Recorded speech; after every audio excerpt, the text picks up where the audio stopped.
I spent £50 on bolt action terrain. What was worth it? £50, that's all you need for a proper bolt action table. The problem is most players waste 30 of it in the first 5 minutes. The problem with most advice about terrain is it's written by people who've already spent about 500 quid on it. And what they forget is that a £50 budget forces you to make decisions, and those decisions reveal what actually matters in bolt action versus what just looks good on a shelf. So let's start with the baseline. A proper bolt action table needs roughly 1/3 of its surface covered by terrain. At 500 points, which is where most beginners start, you're playing on a 4x4 table. That's 16 square feet, and you need to cover about 5 to 6 square feet of that. Now, here's where most people can get it wrong. They buy one big impressive centrepiece, a ruined church, a big farmhouse, and they put it in the middle of the table. And then they wonder why the game plays so badly. That single building gives you maybe a square foot of coverage, and you've spent £25 to £40 on it, used up most of your budget, and your table still doesn't work as well as it might. What you actually need is 3 or 4 smaller pieces that break line of sight across multiple angles. A building on each flank, some hedges, a wall down the centre, something with height, even a small hill or a raised platform changes the whole game. That's the 1/3 coverage rule. And if you remember one thing from this video, remember this about terrain. Spread the coverage. Don't concentrate it all in the one place. And this is where most people get it consistently wrong. They look at their terrain collection and they think, do I have enough pieces? Well, that's the wrong question.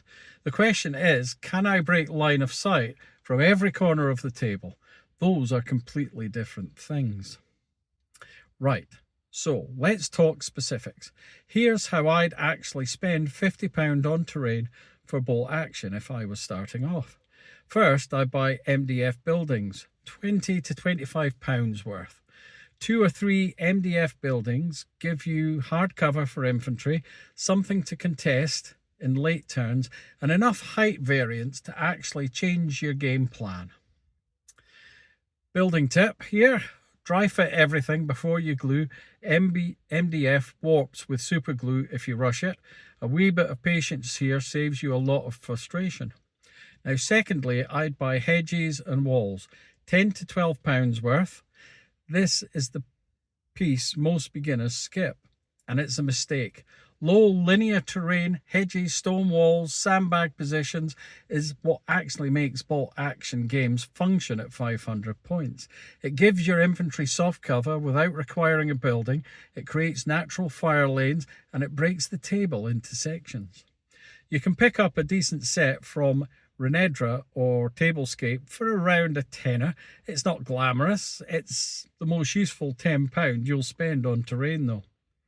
Now third, I'd buy one elevated piece, £10 to £15. Height changes the game in bolt action because it changes what can draw line of sight to what. A small hill, a raised platform, even a ruined wall section, anything that gets the unit above the flat plane of the table gives you a meaningful tactical choice. This doesn't need to be expensive. A foam hill from your local hobby shop, a stack of textured cork tiles, it doesn't matter what it looks like, it matters that it's there. So that's your £50 spent on buildings, linear terrain elevation, 3 categories, 1 functional table. But here's what I want you to think about, and this is the part most buying guides actually leave out. The trap for new players is buying terrain that looks like bolt action and plays like nothing. Scatter terrain. So barrels, crates, small rubble piles, it does look great on the table. It photographs well, it feels like a proper wargaming setup, and it does almost nothing in the actual game. A barrel doesn't give a unit soft cover, a crate doesn't break the line of sight, it's decoration. It's the last thing you should be spending your £50 on. Same with oversized centrepiece terrain. A massive ruined cathedral is spectacular, But one spectacular piece doesn't build a functional table. It builds a photograph. You'll play exactly one game on it before you realise your opponent's infantry are just walking around the side. What wins games in bolt action is terrain that forces choices. Every piece on your table should create a decision for both players. Which side of this building do I go? Do I cross this open ground or take the long route through the hedge line? That's what terrain is for. And this is where most people get it consistently wrong. They build a collection and then wonder why the games all feel the same. It's because the terrain creates the same choices every time. 2 buildings in the centre, scattered terrain everywhere else. Every game looks identical. So the fix is simple. Rotate one piece every game. Move the buildings. Flip the table orientation. You don't need a bigger collection. You need to use what you have differently. Now, if you'd like the reference sheet that I use in every game to help me make decisions quicker, lay out all the tables, just put reference sheet down below in the comments and I'll send you a copy of my reference sheet. So, the actual list. Here's exactly what I buy today with £50 for a bolt action table. 1 MDF building, standard house or barn, £20 to £25. Hardcover, good height, builds quickly, plays fairly on both sides. 2. Renedra plastic hedges and walls, £10 to £12, soft cover across the midfield, the most underrated terrain purchase in bolt action. 3. A foam hill or elevated platform, £8 to £10 at most, height variance for one flank, changes at least one tactical decision per game. Total £45 to £47. It leaves you a few pounds for a pot of texture basing paint to tie the table together visually. Is it the most spectacular terrain you've ever seen? No.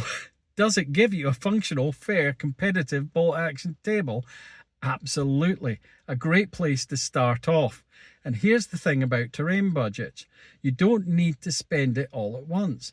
Buy the buildings first, play 6 games, figure out what decisions you're making, and then add the linear terrain to create new choices. Then the elevation, build the collection to serve the game, not the other way around. The mistake most players make with terrain isn't buying too little. It's buying the wrong things in the wrong order. A £50 budget spent on the right 3 categories gives you a better game than a £200 collection built around what looks impressive. Now, if you want to see exactly how I set up a table for a 500-point game, including where I place each piece and why, I've covered that in detail in the Sarissa Terrain review. The link's up here. And why not like and subscribe down below while you're at it to be able to be instantly updated when the next one goes out. Take care, guys, and I'll talk to you again soon.